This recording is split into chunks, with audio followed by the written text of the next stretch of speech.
welcome to another episode of the Can We Talk R&B podcast, and I have another special guest. Now, I am your R&B ambassador, and it's my mission to just, find all the dopest R&B contributors, singers, songwriters, artists, contributors to the culture. And we have a young, up-and-coming, a young beast, and I would say R&B sensation, but he's pop. He has a little rock. He has a whole lot of different flavors in his music.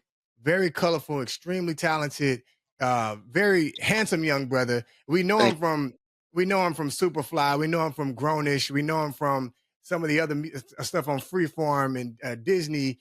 And of course, if you didn't know, he's an amazing singer, songwriter, musician. Thank you, man. And man, welcome to Can We Talk R&B? What's good? Trevor Jackson in the building. What up? What up? Hey, thanks for having me, man. And also thank you for thinking of me as someone who contributes. Anytime I go in to do music, I just try to give my all to it, and I try to honor those people that inspired me. So to have someone like you, have me on, I appreciate it.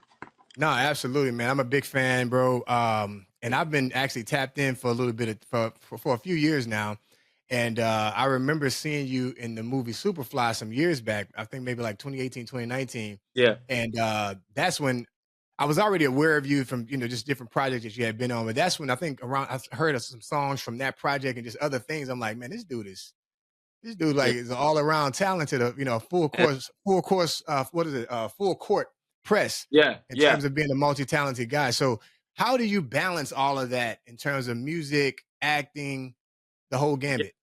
I think they all feed one another. And also I always tell people, like, these are survival tools for me. Yeah, like I'm like on TV and people may hear my music, but I do these things as much as I love doing them. They also keep me alive, right? Like I go through things in life that I would implode if I didn't have these outlets, like a set or like a studio, to be able to get my emotions and my feelings out. And I meet so many amazing people and I'm inspired by so many things all the time. So I think it's a survival tool, but the balance of it is, it's funny. It's like you're always wanting what you don't have. So when I'm working on set, I'm like, man, I can't wait to get to the studio. When I'm in the studio, I'm like, man, I can't wait to get on set. And then I'm like, oh, but again, sometimes one will be feeding the other. So I'm on set and maybe there's a cool shot that they set up. I'm like, ooh, I want to use that for this song because this video, the intro is kind of long and maybe I want this shot that's like that. I'm always, that's why I have a hard time sleeping. My brain is just all the time. So it's not an easy balance, but it's a necessary one.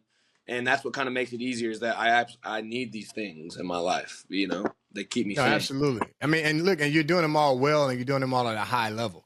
Thank you, man. I think it's important, when I'm talking to artists, a lot of I'm saying new generation artists, I don't feel or hear the passion behind the music. I don't. Why?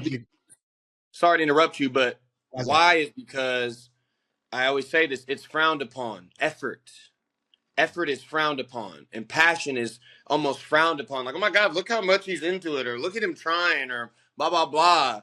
Right? Yeah. Like, imagine if a Prince came out in this generation. They would tear him to shreds. Yeah. He would still do his thing, but the way they would talk about him is like, this guy's trying too hard with that stuff, but he's just being passionate, right?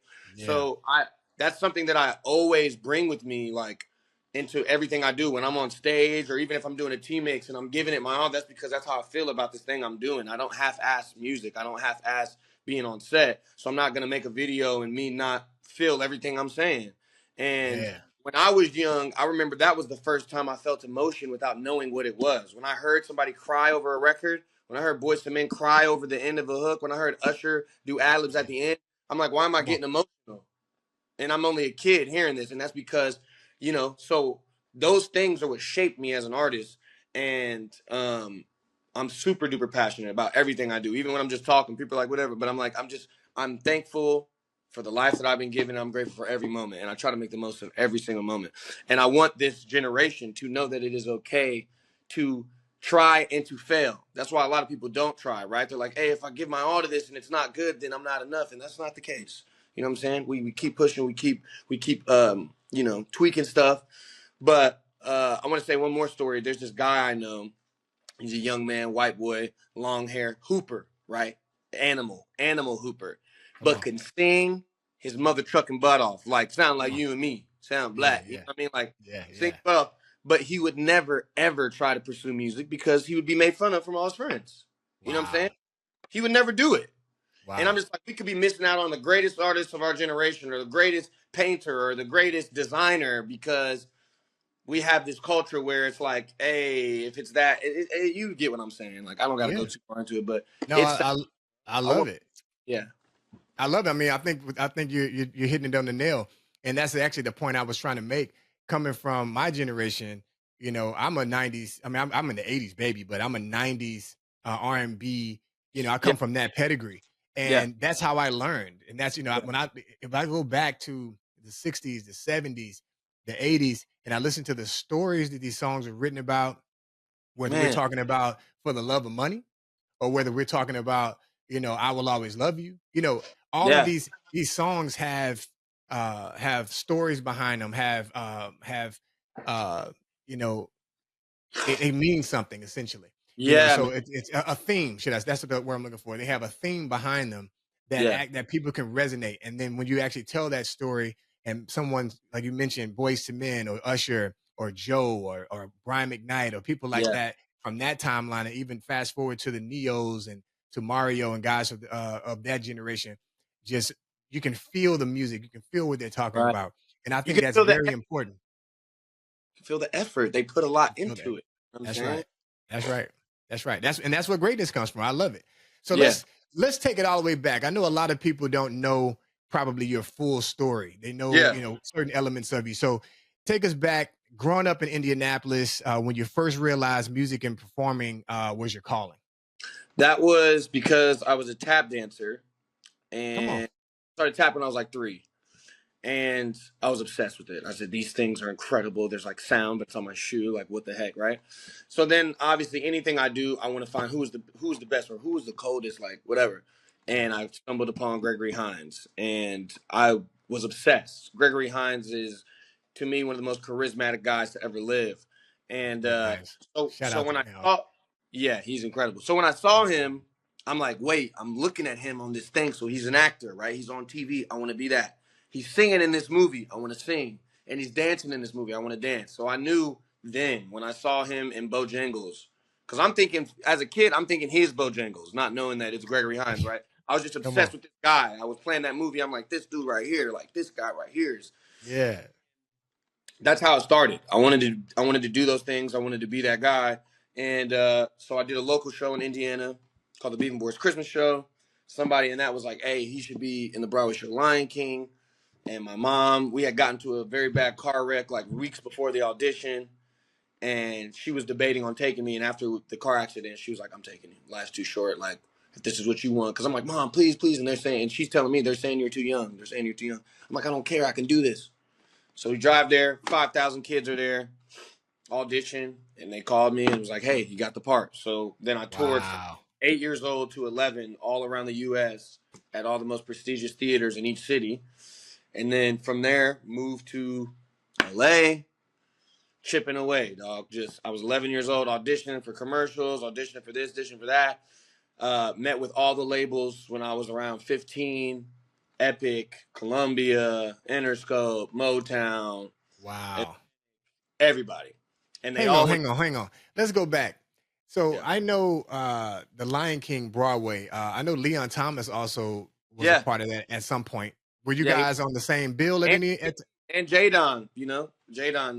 Jadon as well? Yeah. Yeah. Yeah. Yeah. Ironically, and this is not, I guess I've never said this publicly. I have a cousin who was on part of Lion King Broadway as well, but he was Okay. Mufasa.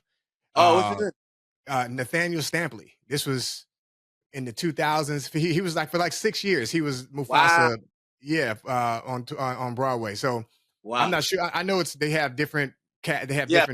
guys play different roles at different times, but Yeah. I'm yeah, sure we've those or something. We know some of the same people or something. I'm sure. yeah, yeah. Shout out to Nate. That's my cousin. I mean, he's an amazing vocalist, Yeah. man. I mean, And amazing. that's Shout the out to thing him. about Lion King is you get the top of the top of their field, right? To be a Yes, part of that production, they got Alvin Ailey dancers, the best vocalists in the world, the best actors, the best musicians. I would go down to the pit and just sit and watch these mother truckers. I'm like, this is what y'all are doing down here. This is what y'all are doing yes, down here. Make this. And again, our generation don't see that that stuff. They just see the finished product, but the stuff that goes into the things that last forever, it's a lot. That's right. A That's lot. right. That's right. No, Yeah. that's love, man. I Yeah. love it. So performing at such a young age, getting those chops, because being on Broadway, around that level of vocalist, that level of talent, you Yeah. can't help but, ascend to this high level. Yeah. And I didn't Um, come in there doing amazing stuff. I came in there, I was pitchy. They were like, hey, they were playing notes for me underneath it. Like it was a process. And I want to always make sure I acknowledge that too. Because people will try something and the first few times it doesn't work. Oh, it's not for me. You know what I'm saying? But that's not necessarily the case. It's just, hey, this first few times it didn't work out. Keep going. that's right. Yeah. That's right. But, I was going to ask, in an environment like that, how competitive is it? I'm gonna be honest. I'm always having the best time wherever I'm at, and Come on. selfishly, I'm not worried about what anyone else is doing. You know what I'm saying? It's like Yeah. in the most loving way. Like I'm not here to try and be better than you. I'm here to have the most fruitful life I can have. Love it. And thankfully, a lot of people that I was around were on the same time. It was just love. It was a lot of love. It was a lot of pouring information and knowledge and just experiences. But I never approached this world that I'm in as me trying to be better than anybody. I was just like me trying to be the best version of myself. And I made sure that I always tried to watch the best people and, study or whatever. So then it is hard when you put in a lot of work and you see people who ain't really up to par in positions or places that you feel like maybe you're supposed to be in. Come on. And I know we all go through that, but you Yeah. got to trust God. You got to trust God. You got to trust the process. And the timing is always on his time. And it makes sense. It's like we try to be like, hey, it should have. But I'm like, oh, dang, you was cooking back there. I didn't see you. Yeah. But I tasted Yeah. now I'm tasting the flavors. You was back there letting it marinate for a few. I get it. You know what I mean? I love it. I love it. Now that's fantastic, bro. I love your energy, man. Because honestly, I feel that's a kinship here. I feel like-minded in that regard, because Yeah. I think it's very important, especially in a creative world, that everyone acknowledges or accepts who they are creatively and what they contribute to this big landscape or this big canvas. Yes. Versus, I need to do this the way Trevor does this, or I Yeah. need to do this the way Jadon does this. Everybody has their own. We're all in competition with ourselves, or we should be. That's where it should be at. Absolutely. It should be with oneself. But a lot of this comes from these people in positions telling these young people to, hey, do what they did, do what they. Sometimes it doesn't even come Yeah. from us. But when you're this Yeah. color, you know what I'm Yeah. saying? Yeah. And you're given opportunities from someone who's not this color. They're trying to. They want us to believe that there's only a few spots. Yeah. Right? So then Right. everybody's climbing over each other to get to that spot, forgetting that we could create multitudes of spots if we do it together and don't have that type of mentality. But it's Yeah. hard because we live in a world that literally breeds that. It tries to force that on us. I love it. And it's so false, such a false reality. There's so many Absolutely. spots. Everybody has their own space. Your space is already there. You know what I'm saying? The illusion is that there's few. You know what I'm saying? We just got to do better. We will. We are. No, absolutely, absolutely. You how did you transition from child star to being able to, I mean, you're still doing it right now. So you're, coming from a child actor on Disney, doing Broadway, doing that type of scene, and then going to, more mature audiences. Yeah. I guess, all the steps in between from there to Grownish and so forth, and Superfly and all the other things that you've done. Yeah. How did you do that? How did you balance that and then keep the same integrity? Again, I tried to have fun, and I really tried to love everyone that I'm, even to my own detriment, right? Like just give a lot of myself to people. But I don't know. I don't have the exact answer. I think I'm going to speak from a musical sense for a second. From talking about what I was talking about when I was a kid to what I am now. I think I just was I just kept getting more and more honest with what I was saying, right? And I always say I went from making music to where I wanted to be heard, and I started making music that I wanted to listen to. Come on. The records I was making, I was like, you're going to hear that I'm amazing at this shit. You're going to hear that I'm really good at this. Instead of me being like, hey, what would I want to turn on if I went to the club? Or, hey, what would I want to turn on if I was... And that might be a different vibe. That might not be that. And I can still do that. And I always try to, and whatever record you're going to hear something, me doing something. But, you know, I think in that way, I just started making music about where I was at, you know, being honest. Like, I remember there's an album called Rough Drafts that I put out, and there was a song called All I Am. And at that time, I'm 20, 21, I'm in the club, and I'm going back and forth, I'm talking to different people, and every girl I met was like, where's the bottle at? Where's the bottle? Right? And I was like, is that all I am to you? I said that to myself, and then I wrote the record. Is that all I am? Just another nigga in another club, got you a bottle, and your girlfriend's turning up. Is that all you know, because you know, people just see that side. So anyways, I think I just tried to hold on to moments and be as honest as I could in those. And then even with acting, like, you know, it just so happens that the roles I was getting was around the age I was. They helped me evolve. Like American Crime, I was 17. Burning Sands, I was 19, 18, 19. Superfly, I was 20, 21. Like, they just kind of, but in Superfly, I played like 27, 28, which was funny. Like, the end of shooting, there were people that I was with every day, and they were like, wait, how old are you? I was like 21. They were like, what? They thought I was 30. They thought I was 30 playing younger. I'm like, damn, I've been partying too hard. I mean, honestly, it's such a mature role. I knew you were younger, but I would have, you know, you did play it, you know, you played the role of an older, you know, even at 27, 28. Look, I'm 45, 27, 28, and, you know, baby, that's a baby. Black, you know what I'm saying? You know what time it is. Hey, it does not. It does not. You need to give me a skin regimen after this, for real. That's right. Absolutely, man. So, when people see you on screen, to that point, they see you on screen versus hearing your music. Do you get a different? I know you have a different audience, or is it all the same? Explain to me. Most times it is. It'll be like people know me for music and don't know the acting, or they know the acting and don't know the music. Yeah, you know, some people know both. But what was your question? My bad. Well, the question is, how do you show up? So you show up the same as, you know? I'm sorry. Oh, okay. Yeah, I'm sorry. Hold on. We got to pause 1 second.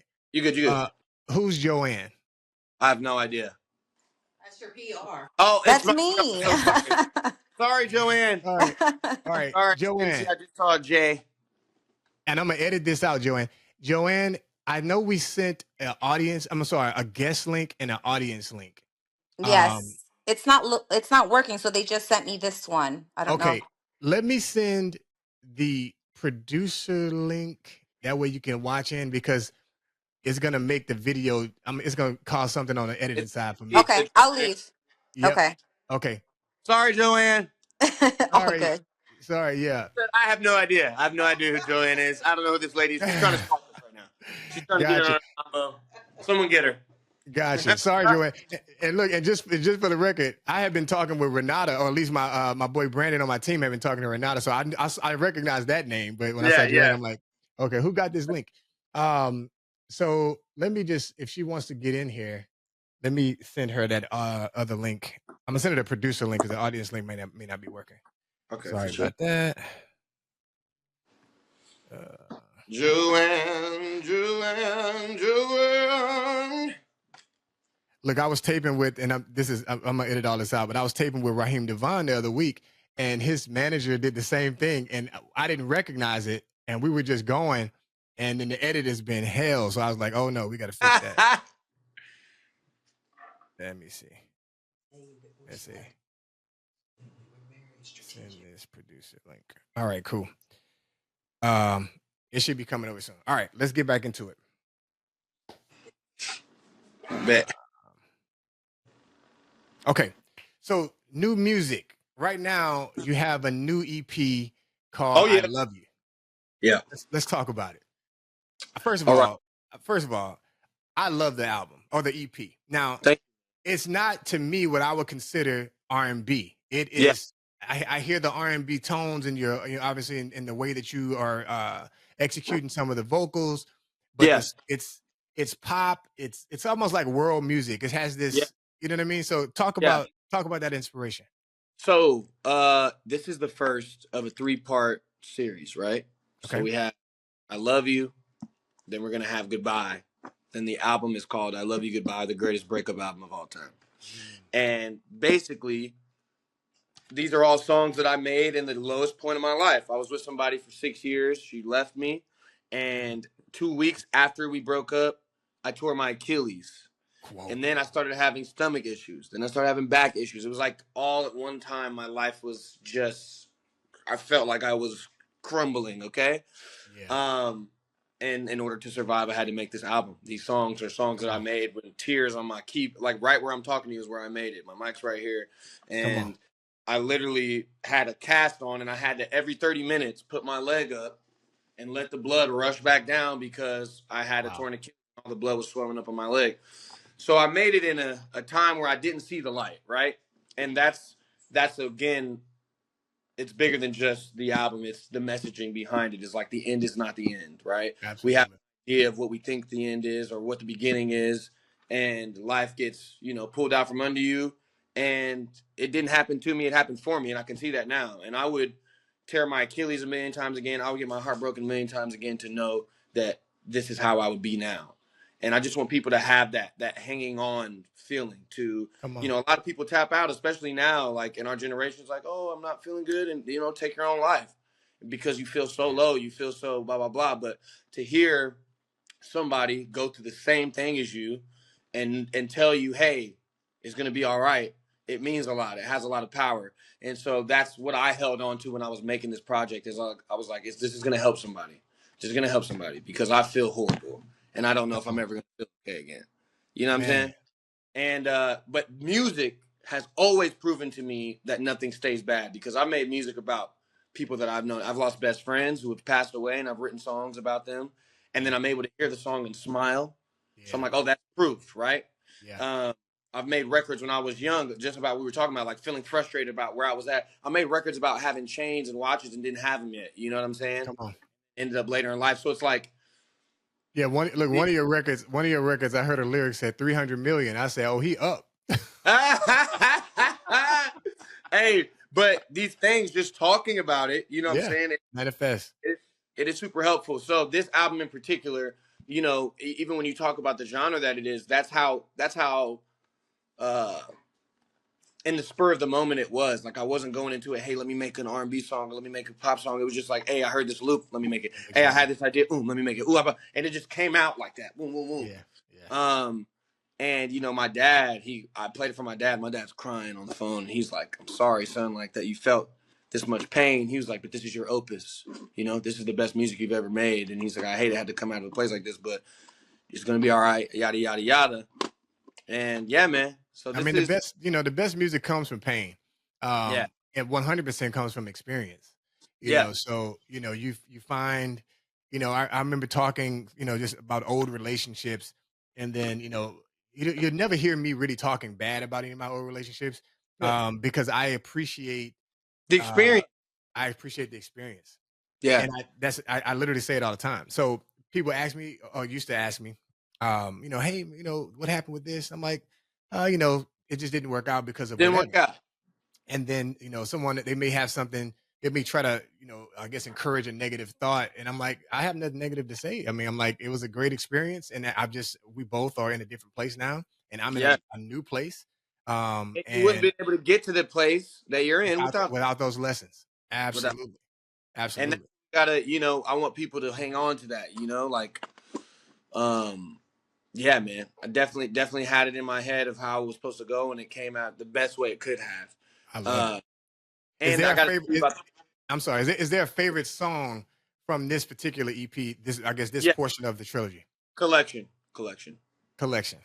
is my favorite. It just feels like, I don't know. I'll be vibing, and that hook. The broken heart, I had to my collection. It feels good. It feels good. I freaking love it. But I was gonna say real quick, just so you know the title. The title was the last thing she said to me on the phone. So we had a conversation, like an hour-long convo, and then at the end, she was like, "All right, I love you. Goodbye." Boom. It be like that, man. It be like that. It be like that. Because a lot of times in those breakups, it's not that the love specifically is gone. It's just y'all ain't together. It's just run its course. You know what I'm saying? Exactly. Man. Yeah. That's powerful. That's where the title came from. And a lot of the records, I'm sure we'll talk again, when more stuff comes out. But on some of the other projects, every song is kind of like situational like that. Like it. You know what I'm saying? Like I love that, man. Yeah, I it's love just that. And look, I'm a songwriter too, bro. And it's like, you know, a lot of people. I remember one of my mentors, DOA. We were talking about some records years back, and I sent him some songs, and he was like, "Man, these feel real personal. They don't really feel like hits." And yeah, I was like, "Yeah, man, but they mean so much to me." You know what I'm saying? Like yeah, they just, yeah. and they're gonna translate. It's gonna translate to It's somebody. gonna someone else is yeah, exactly. Is gonna feel that way about it. Yeah, yeah. And I mean, he loved those records. So to that point, I'm like, sometimes, at least, you know, I've written a few songs that I consider to be hits, but for the most part, they've just been good records. Yeah, And, you know, so I'm listening to what you're saying. Sometimes you just want to tell the story. yeah, And, you know, it's a formula to hit making, obviously. yeah. But sometimes you just want to tell this story. And actually, just to the point of it, I think One Foot In and One Foot Out, yo, that record got some stank on it. You know what I'm saying? Like Thank, I can hear that thank really, really going somewhere. You know what I'm saying? It has that big pop, big vocal. It's great, man.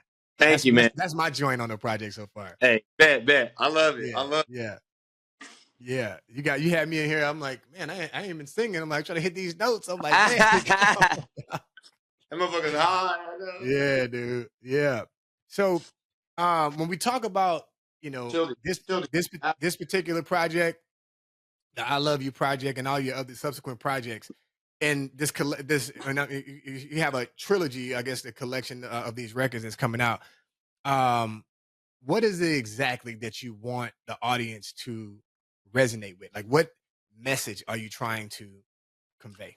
Grief and the proper ways to potentially deal with it. Like, this is all happened. Like, I lost my grandfather a few months ago. Like, these are all Oh things man, that have been happening to me condolences. lately in life that I have to deal with, right?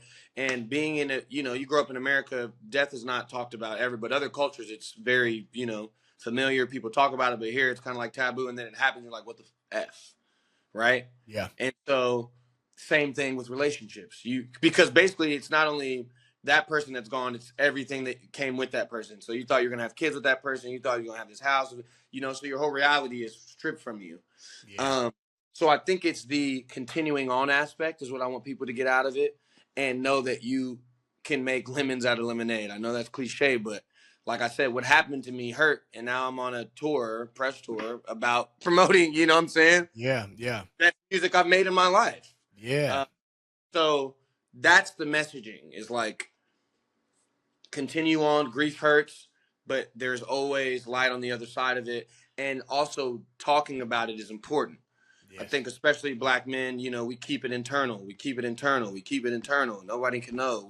And I think the most powerful thing that's ever happened to me is having an OG or an older Black man, tell me that it's all right, Or I one time had somebody just hug me, and he wouldn't Come let on. go. It was an Come on, older man, man. Yeah.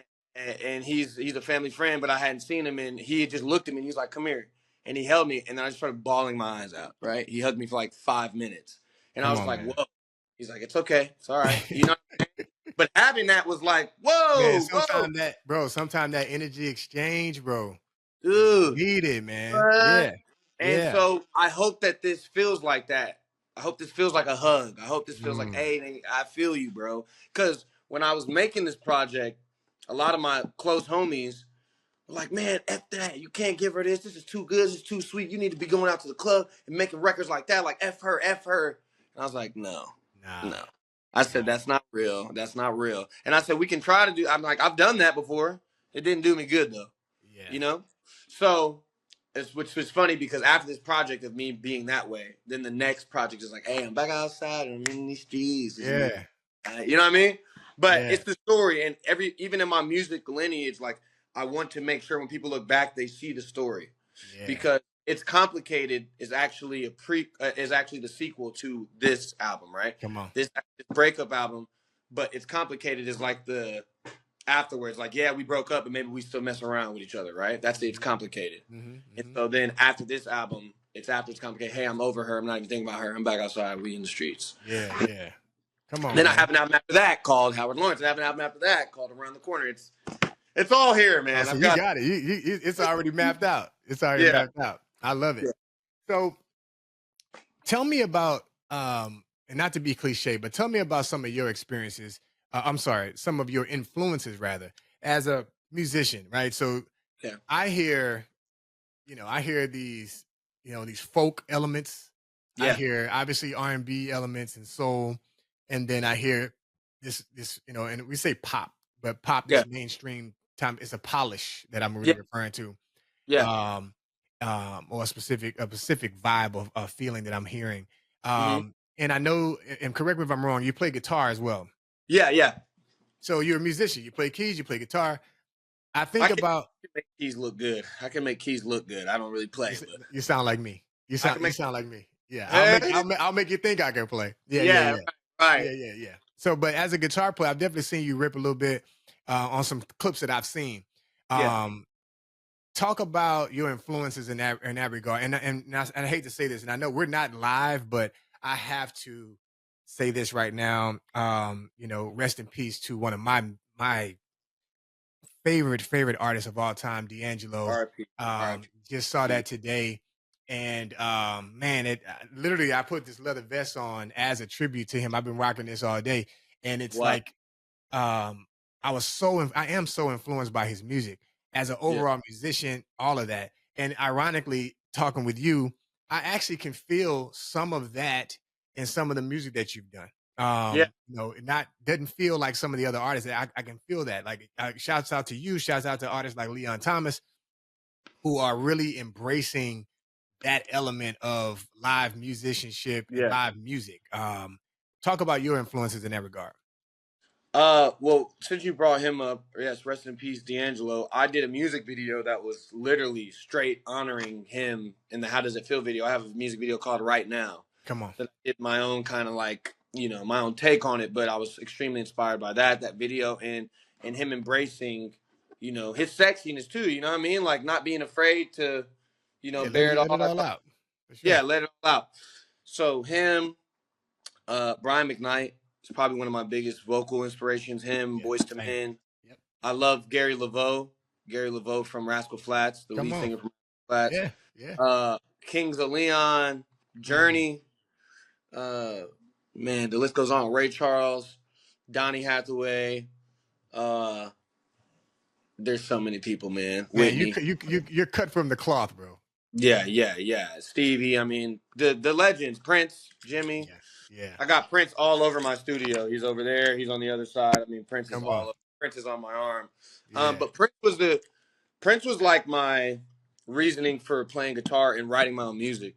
Mm. And just kind of because I was like, I kept hearing people tell me what I couldn't do, right? And I was getting ticked off. Yeah. You can't do that. I remember I had someone cry because I was about to wear something to a show. It was like someone that was a part of my team, and they were like crying, "Please don't wear that." I ended up wearing it, and then Chris Brown wore the thing that she told me not to wear it to the same event. Wow. And I was like, what? So stuff like that, right? And I was like, why is everybody trying to tell me blah, blah, blah? And then I really dove into Prince. And I'm like, this dude has on a purple onesie attached to some heels. I can do anything I want to do in life. Yeah. Yeah. Anything I want to do in life. And I'm not going to Yeah. let you tell me. Yeah. And at the same time, I started growing my tail. So that was all part of me like, hey, I'm about to write my own music. I'm about to learn how to play guitar. I'm about to edit my own songs. I'm about to edit my own videos. I'm about to direct my own videos. And that's what I've done since then. I've been in charge of all of that. And yeah, it gave me a lot of freedom, Prince. Because I'm like, dude, are you independent? Or are you on a label with the music, I'm or with how's that? I'm with UnitedMasters. I'm signed to them. We started out as partners, and we still are partners, but now I'm officially over there, and that's my squad. That's the first company, first people that have gotten it, and I didn't have to Gotcha. explain nothing. Like, hey, Yeah. Shout out to Steve Stout and them over yeah, there. shout out Steve Stout, shout out David, shout out Ahmad, shout out Jesse, shout out Maria. Everybody, shout out my publicists, all of them that are here. I mean, my squad right now is I got the Avengers on deck. Yeah. And No, everybody's your team is awesome. I can attest to that. thank you. My team has been reaching back and forth. I think we've been talking back and forth for a few weeks or maybe a few months even, and we were Yeah, able to get this together. So I'm glad I'm glad that you're able you to did make it, the man. I'm time. glad. Love the energy, man. For Yeah, sure. absolutely. I wanted to ask in terms of uh, as an independent artist, because under United Masters, even though I know that's like a major indie, but you have so much autonomy to be able to be flexible and to be creative and Yeah. do what you want to do. I watched the video of you. Shout out to Will Gittins. We had him on the show some Love time Will. back. Yeah, you guys did a cover of what is it? Tyrese of Act Like That. Yeah, Yes. y'all killing it on that. That was fun. How tall are you? I'm like 6'1", 6'2". Okay, yeah, and I know Will's about 6'4" or something like that. Yeah. Because I'm 6'3".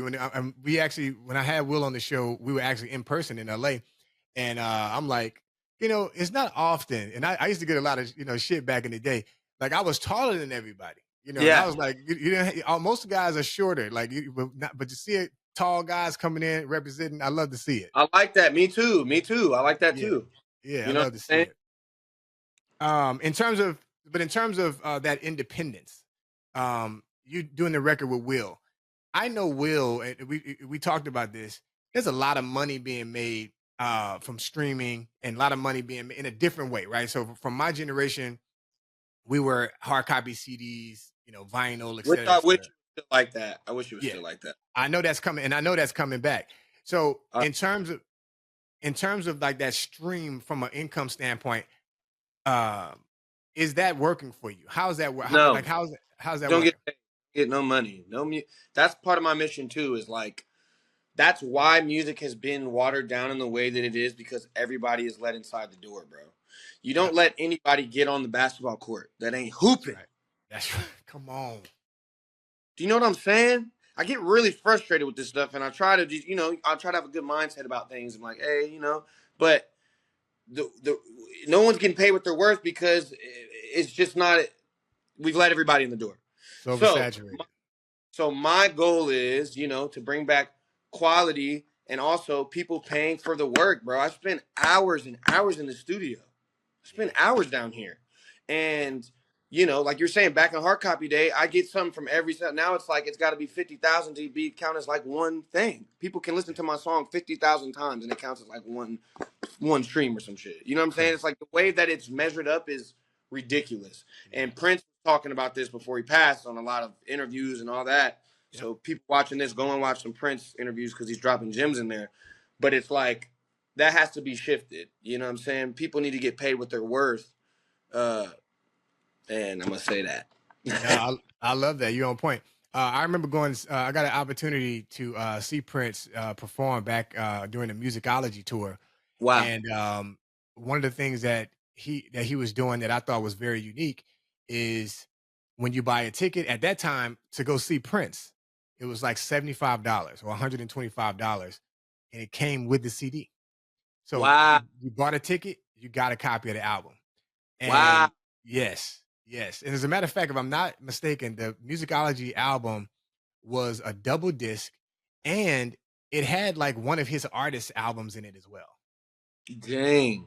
Something like that. So this is how he was tricking the system, right?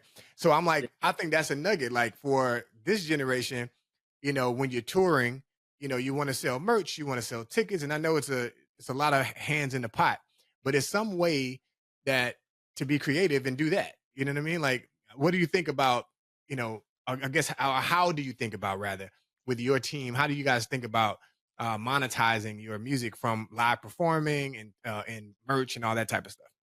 Yeah, no, I think that's a great idea. I think that's something that we've been trying to figure out. I always wonder, when I think of a giant artist like Drake or Wayne or whatever, I'm like, why are you guys still with the label? Why wouldn't you just like release it and say, hey, it's this much on here? You know what I mean? I'm always interested to why. I guess that's contractually and all that, but no, I definitely want to figure it out. It's expensive. It's expensive at that level. Yeah. Right. To market it. I mean, to market like that, the reason why we know about But would you have to market a Wayne or a Drake right now? Would you have to market if they posted on Twitter and said, hey, I'm dropping? Right. No, not really. Not in the same way. Yeah. Everybody's like, they're dropping. That's I'm right. gonna go get it. Where's that? Oh, okay, I'm buying it. Yeah. I don't know. I wonder if the powers that be would try to. I know they probably would try to mute. You know what I mean? Try to, like, think about it. Drake has, I don't know, 150 million followers on Instagram. Yeah. I know for a fact when he makes a post, 150 million people who follow him don't get that post. Right? No. So maybe 1% of them get it. So they suppress that, and I think there's ways that the labels or the powers who control it will try to suppress, even if he tweeted it, try to suppress the algorithm in some way. Yeah. You know what I mean? That's crazy, huh? Why they always trying to keep us down? They try to look. They look if they ain't getting none, they don't want nobody to get For none. real. For real. It's crazy. Absolutely, it's crazy. Man, Trevor, bro, this has been an absolutely fun episode. I had a blast. So Yeah. I know my daughter, big fan of yours, and I got her in the win. She's in here on the producer link. Let's see if she can jump on. There she is. What up? Looking good. Wow.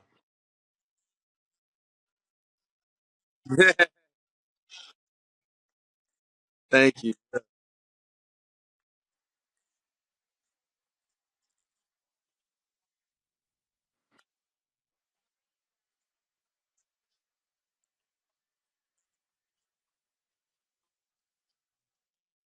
Absolutely not. Absolutely not. I thought it was gonna be because just how you guys watched, I was watching Disney when I was young all the time. You know what I'm saying? But I did not think it would have as big an impact as it has because there are so many people that come and was like, "Yo, I watch you all the time. I watch you." I'm like, "Wow." I'm super grateful for that. And then I want to comment on Grownish.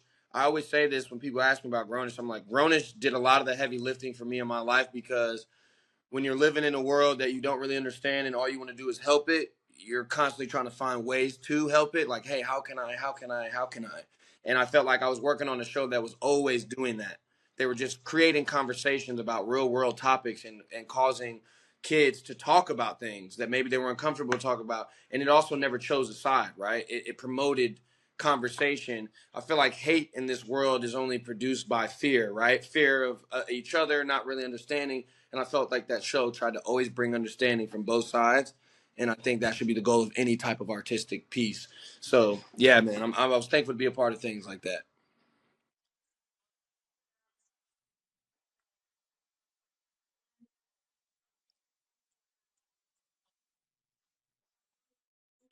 Wow. The beginning. Hmm. Yeah. Yeah.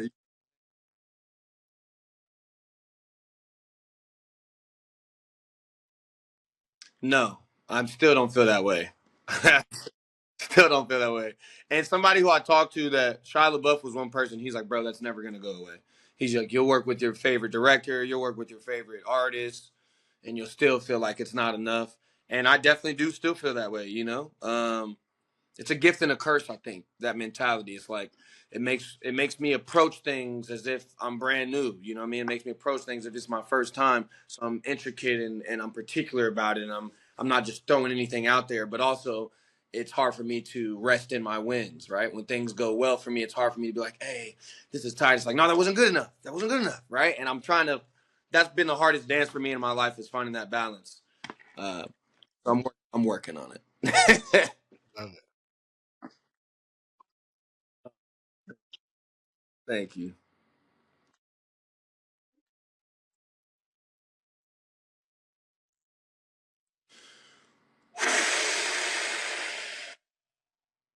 If I'm gonna be honest, right now at this moment in time, Big X the plug. Big X. I be in the gym every day. You know what I'm saying? So he be in my hey Biggs the love. Hey, I stay bumping Big X probably the most. But I listen to a lot of country. I love country music, mainly for the writing. I feel like whenever I hear a song, I know that it's good when I wish that I wrote it, and I often hear that in a lot of country. I hear that in a lot of Ed Sheeran records. Yeah. But I love Drake. I love Chris. I love all these artists. There's new artists too that I listen to, and I say I'm gonna remember to say them when I do interviews, and I forget, and I'm here and I don't remember. Yeah. But I could hear those country and well at least like the country I guess it's really obvious that you're doing that on this new EP yeah, on a couple of those records where you're actually using those inflections. yeah, Yeah. exactly.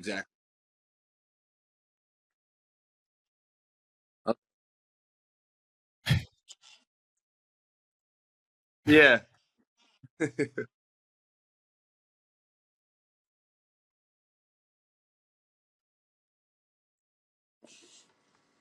Something I did earlier in my career that makes me laugh now. Uh, I just tell the story because this was funny, okay? So this is kind of answer. Austin and Ally, great show. Love that I was on there, okay? But I just did this morning show, and for the first 10, 15 seconds of them introducing me, they're showing this dance battle scene I was doing. And I'm just like, guys, I've done 20 projects since then. This is what you guys are showing before you introduce me. Anyway, so that was something that I did chuckle at. But, you know, I was 13, 14. It was cool for the time that it was. But, yeah, there's a lot of stuff I see. And I like that. But I'm also proud of that guy. You know, he went out there and he did his best. And I always want people to, you know, kind of, yeah, appreciate younger you. I feel like that's why I go hard, too, because younger me wanted it bad. And I still want it. But, you know, he's like, hey. So. Love it.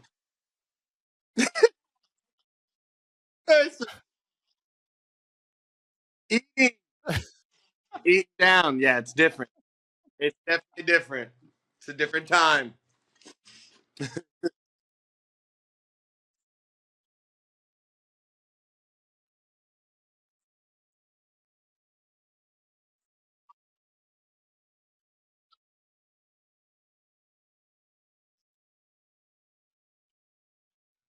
Okay.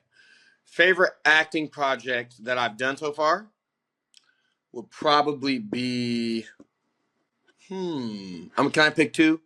I want to pick Burning Sands. I feel like I grew a lot as an actor in there and as a man. And then I say Grey's Anatomy. What I'm doing now, I feel like I'm the most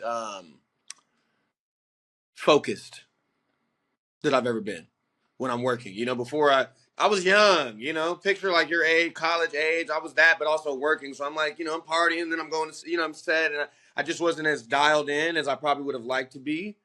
And I feel like now I'm just really kind of locked in and I'm like watching my work back and I'm pleased with it, you know, and I'm feeling like I'm kind of in a flow state right now. So that feels good. But yeah. And then you said if there was another role I could play, anything superhero. Oh, oh, oh, and something that I've done. And something that I've done already. Oh, okay, okay, okay. Oh, another role. I got you. Yeah, yeah. Another character. role in a project that I've already done. I say off just the top of my head, American Crime. I think I'd like to have played Tim Hutton's role. He played like the basketball coach. American Crime, and I remember he changed me a lot as an actor because I would watch what he would do behind, like if we're filming and the camera's here, I would watch him maybe do something, and I'm like, I don't know if I would do that, and then I watch back and I'm like, oh, that's why he was doing it, like he was thinking multiple steps ahead, and so to be in that position would be fun and cool. But if any role in general, I want to play a superhero. That's my dream. Come on. I'm the what character? What character? Silver Surfer. Come on. I'm an actual surfer. I think it'd be perfect. Man, you like my little brother from another because Silver Surfer is my favorite character. I'm a guitar player. Look. Wow. Come on. Come on, man. No, Silver Surfer, dude. Yeah. Wow. Yeah. I love him. Norrin Rad. Norrin Rad. I want to tell the origin story, whole thing. I want to do the whole thing, man. Wow. Okay. Yeah, we're going to manifest that for you, brother. I love it. Look, Trevor, man. Yes. Thank you. Absolutely. It's been an absolute pleasure, brother. Thank you for making the time. Look, this is always a continued conversation. So with that said, listen, can we talk R&B? Signing off. Can we talk?